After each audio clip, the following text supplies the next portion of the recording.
So your mom told me how you did gymnastics also as you were a kid. So why did you end up choosing swimming over gymnastics? Well, I was about 5 feet tall when I was 10, so that was part of it. And a lot of it, honestly, was the long hours at such a young age, and that wasn't something I was ready to commit to. I wasn't ready to commit to 6 hours in the gym every day when I was 7, because I still wanted to be a kid. Swimming was always kind of my first love, so that's kind of what I came back to. But then also with swimming, growing up, I was talking to your mom also, which was very fun, by the way. So she told me a lot about how at first when you were swimming, you weren't always beating everybody. Why, when you weren't always having the success that you've been accustomed to now, why'd you stick with it? Yeah, well, I'm definitely having the success I'm having now because I love the sport.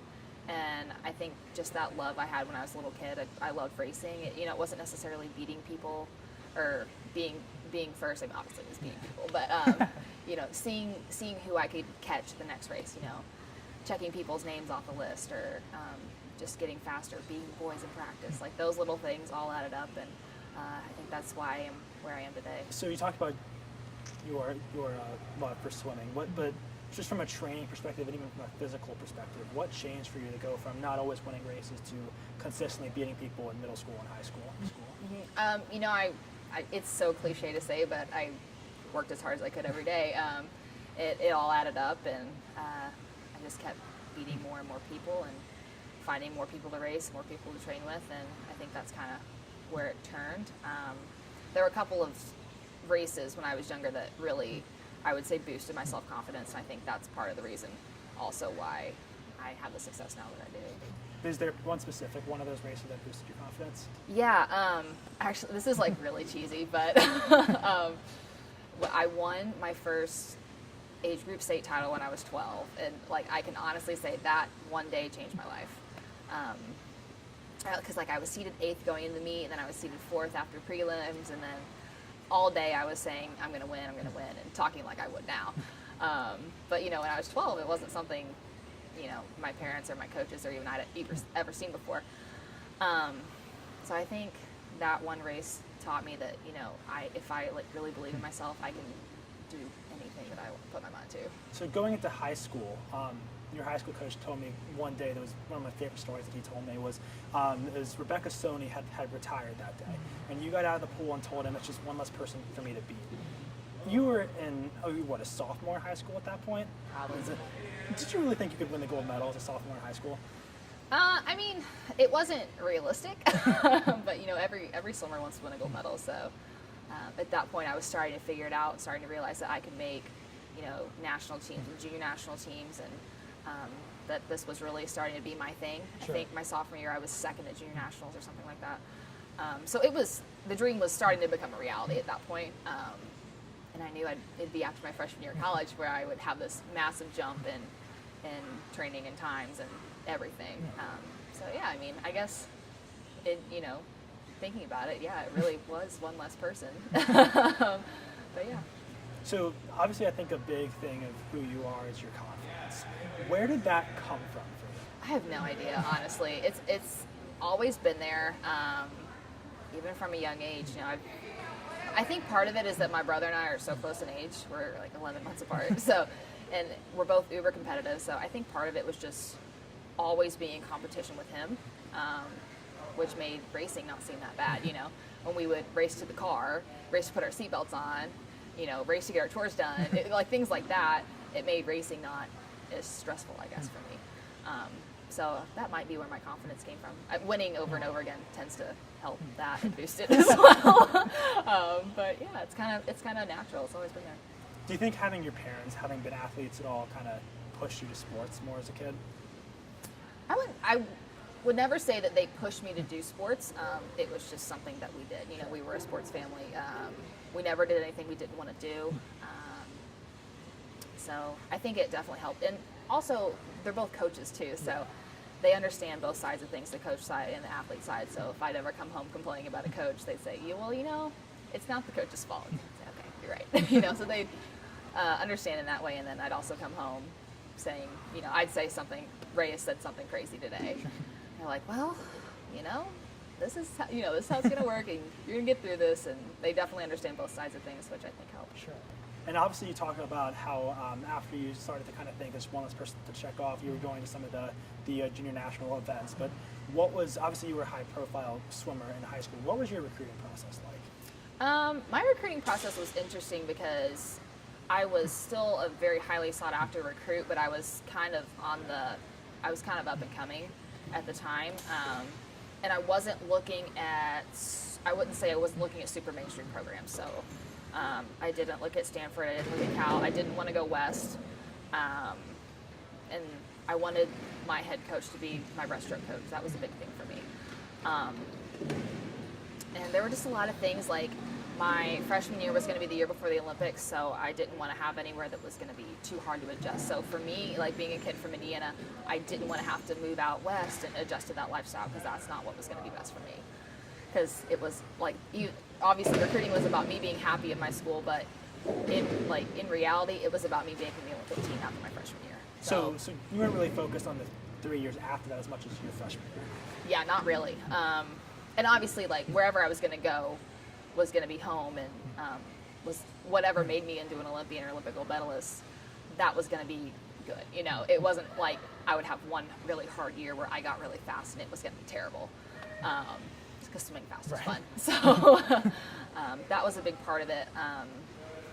I was originally not planning to come to Indiana at all, and Ray convinced me to take a recruiting trip, actually an unofficial trip my junior year, and I decided to come on a day when they had a meet against Tennessee, because I was really very interested in Tennessee, and I wanted to actually watch them during the meet. And it was kind of funny because I was expecting to like really fall in love with how Tennessee was, and it was the complete opposite. I saw the campus, interacted with all the coaches, and saw the facilities we have and all the resources, and then I got to watch the team on deck at a meet, and it totally changed, my rankings as far as what schools I was going to. I think that was a big turning point for me in the recruiting process.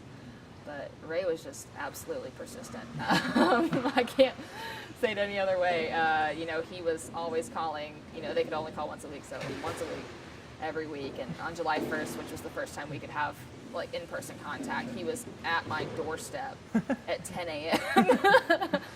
So I think he really proved to me at that point that like I was definitely his number one priority, where a lot of other coaches didn't. Sure. So that was an important thing for me. And obviously, so you talked about how the Olympics being after your freshman year was one of your biggest goals. But obviously, and this was another story that your mom told me that I thought was kind of cool. She told me that she bought tickets to Rio before the trials. Yeah. Were you, like, I guess your family all, like, take you through the process of planning for Olympic trials with your parents already having bought tickets? Did that add pressure to you? Not at all. I had to get that confidence from somewhere, right? But no, after NCAA's my freshman year, I had already swam so much faster than anyone else ever had in yards. And then in May, I went something really fast. I don't know. I went like a 105.5, which would have made the Olympic team 4 years ago. And there was nobody that was going to touch that time. So basically, trials for me was just don't screw up. Like, I had it in the bag. A lot of veteran swimmers were having, struggling with mental health issues or physical issues or just things, things happen. In 4 years, it's a hard sport, and I was definitely taking advantage of that because, I was just this fresh-faced little kid, swimming fast and didn't really know what was going on, to be honest. I think that was a big part of it. So when you got actually to the Olympics, what is the experience? Can you describe what the experience of getting up like on the starting blocks and jumping into the pool for the gold medal heat is like? Yeah. For me, obviously, like my race was so hyped up that it was a little different. But I remember when we got to Rio, we all walked into the competition pool together as Team USA, like as one when we first got there, and we looked around and Cody Miller's told the story 100 times, but Bob Bowman, Michael Phelps' coach, looked at Cody and said, "Cody, what do you think?" And he said, "Well, it's 50 meters. They've got 8 blocks on the end, and there are a lot of stands, so it looks like a pool." He said, "That's why you're going to do well at this meet." I think it was kind of the same for me. I obviously didn't have that meaningful interaction with Bob, but I got there and I was just ready for a swim meet. It felt like a swim meet to me because that's what I had prepared for. But I mean, getting up on the blocks for the finals, it's pretty cool, especially when everyone is booing your opponent and cheering for you. That was pretty sweet. So, how do you? I mean, it is still the Olympics. How do you possibly treat it like another meet when it's the Olympics? That's what you can dream of your whole life. I mean, you have to. If you don't treat it like another meet, you're not going to swim well. And if you start freaking out because it's the Olympics and you start thinking, oh my God, this is the Olympics, you're going to probably crack. And it really, it's different than it is watching from home because, you never hear the NBC theme. Like that's what you associate with the Olympics. You don't hear that at the Olympics because it's only on TV. But you just walk in and, you see a pool and you see blocks and you see the starters and the officials and it's just another swim meet. What you do hear there, though, is the national anthem after you won the gold medal. What is that feeling like, standing there with the medal and the anthem playing? Yeah, oh man, I can't even describe it. In years leading up to the Olympics, anytime I hear the national anthem at a swim meet, I would think of myself standing on the podium watching my flag go up. And then we got there, and I just remember I got my medal and I saw my mom in the stands and I just looked at her and I was like, wow. Mostly because it was so heavy, but still, just being in that moment, there's nothing like it. Yeah, but I think a key thing of your Olympics that's part of your legacy as a whole is the you and Efimova, and that ties in a lot to your anti-doping stance. When did your position on anti-doping and becoming a major advocate in that campaign begin? Probably immediately after the semifinal, the 100 breast at the Olympics. I mean, obviously, if I was going to be an advocate for something, that'd be a good thing. But, I was 19. I had never won any international medals before. I had never been to this was my first national A team for USA Swimming was at the Olympics. So nobody had ever heard of me before. So I couldn't exactly be an advocate, not having a following at that point. But that night, it all just came out. I didn't know I was being filmed. Just kind of jokingly wagging my finger. Was that planned at all? No, I was just messing around in the ready room, not thinking I was being filmed. And there was a little GoPro in the corner of the room. NBC put there, thank you. But it's interesting because I feel like that moment, somewhat, I don't want to say ruined my life, but, when people come up to me, they're like, oh, and I'm like, because that's not who I am, that's not me. I'll trash talk all day, but the petty finger wagging thing is it just happened. And, but, that did, I guess, secure my stance on anti-doping, which, shouldn't even have to be said. It's like having a stance on crime being bad. It shouldn't necessarily be an issue, but it is. And I'm glad that I am kind of the spokesperson for that because I'm not afraid to speak my mind.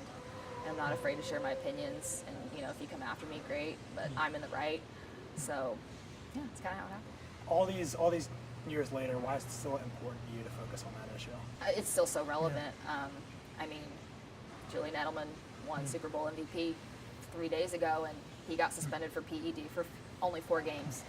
So there are still people being recognized and still people winning medals and titles that are doping. And it's not fair to clean athletes. So it's still a very big issue, and we even have to have reform at the highest level. And, if I have to be there to say something, I'll be there to say something. Obviously, you have, in this anti-doping, run of advocacy for you, for lack of a better term, you've been here and beaten everybody. How do you stay motivated, having already won a gold medal, holding all these records for the 3 years afterward, but just knowing you're going to probably win every race? Yeah, it's hard. It's hard, I'm not going to lie. When I walk into a dual meet, I usually don't win a race, but I'm done with dual meets now, so it's okay. But yeah, it's not fun. I do this sport because I love to race, and when I show up to a meet and I don't have someone to race, I don't really want to be there, I'm going to be honest. So the last couple years they've been hard, just staying motivated, and in my best event, I've got a gold medal, I've got a world record. What else do you need, But I still have to get the world record in the 200. I still have to hopefully win however many golds in Tokyo. 4 is my max, I'm assuming. So yeah, you just have to keep the long term in mind, which is something I've had trouble with. I'm a very short-minded person. So what would you say your legacy here at Indiana over your 4 years as an athlete has been? I mean, obviously, like the times I put up, and everyone's gonna remember the finger wag thing, and I can't escape it. But that's okay. I don't know. I guess like mostly my titles and stuff. Sure. But hopefully, like the people who really matter to me, I hope they remember me as a loyal friend and a hard worker and things like that. Not afraid to speak my mind. So your legacy, though, obviously stretches beyond from just the pool here. Being from Indiana, swimming in Indiana, I'm sure there's a lot of people that look up to you.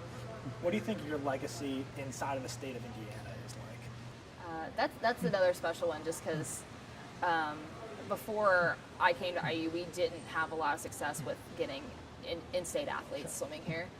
And I think after I committed, and there are several others in my class, obviously Ian as well, after kind of our class committed and started to swim well here, we started to see more and more in-state kids coming to Indiana, which in my opinion is just so important. It's a state school. It's a great high school swimming state. I mean, when I was in high school, probably the fastest in the nation, which a lot of people don't know actually. And just getting more kids from in the state at a state school and swimming well, I think that's been a big thing for us. So there's the pool now in Evansville. It's been named after you. It's being redone. What does that facility mean to you back in Evansville? I mean, it's really cool. I grew up swimming at an old, dirty, dungy, nasty pool that I never want to swim in ever again. So, that's really sad to say that I never want to go back to my home pool. So a couple months ago, I went down for a city council meeting where they were going to vote on the new pool issue. In Evansville, I can kind of get what I want. So, me, along with several other young swimmers and parents and advocates within the community, really pushed for the city council to approve the new pool project. And I remember they announced that it was approved. My mom and I we just kind of looked at each other. We were tearing up. It's been such a long time coming, and it's so great to have a pool for these kids and a pool that I will feel comfortable swimming in when I go home. And just knowing that the kids are going to have a locker. Like, I never had a locker growing up. Like, isn't that crazy? Like, that's nuts. So just like knowing they're going to have somewhere nice to train, and they're not going to have to worry about if the pool's closed because it has, imploded. Yeah. Because those were things I'd have to worry about. But just knowing that is so cool. Obviously, you have a long swimming career still ahead of you after after your time here at IU ends. But what's next for Lilly Kim? I'm going to try to graduate. I'm student teaching right now at Bachelor Middle School. And then I have another student teaching stint in the fall, so I'll be graduating around December. And then I'll be here hanging out, just, training, getting ready for Tokyo. And then we'll see after that. Hopefully go into 2024. But after that, I have no idea. And then you said after 2024, it's more of you don't know, but do you want to go into like teaching maybe in Indiana, or do you really care at all? I have no idea, honestly. I would love to go into teaching. I'm in my 5th week of student teaching right now, and I absolutely love it. So I think that's definitely my future, but I think I also have a lot of work to do with USA Swimming and, USADA with my anti-doping work and things like that in my future. So I'm going to use my platform while I still have it. And finally, I think that banner view over there, as we're seeing in the double image talking about earlier, you're on the wall with so many different legends that have been here. What does being among all those people mean to you? It's so cool. I mean, Mark Spitz is over there. Okay, so kind of funny story. So Mark Spitz and I have the same birthday. And my mom was always joking with me. She's like, you'll never be the most famous swimmer that has your birthday. And she's right. But, just being up on the wall with all of them is so cool. And, coming in here as a little kid, it was never something that really crossed my mind, was that I wanted my banner up here. But now that it is, it's just so cool. Yeah, it's pretty neat. Well, thank you so much. Yeah, absolutely. It was great talking to you.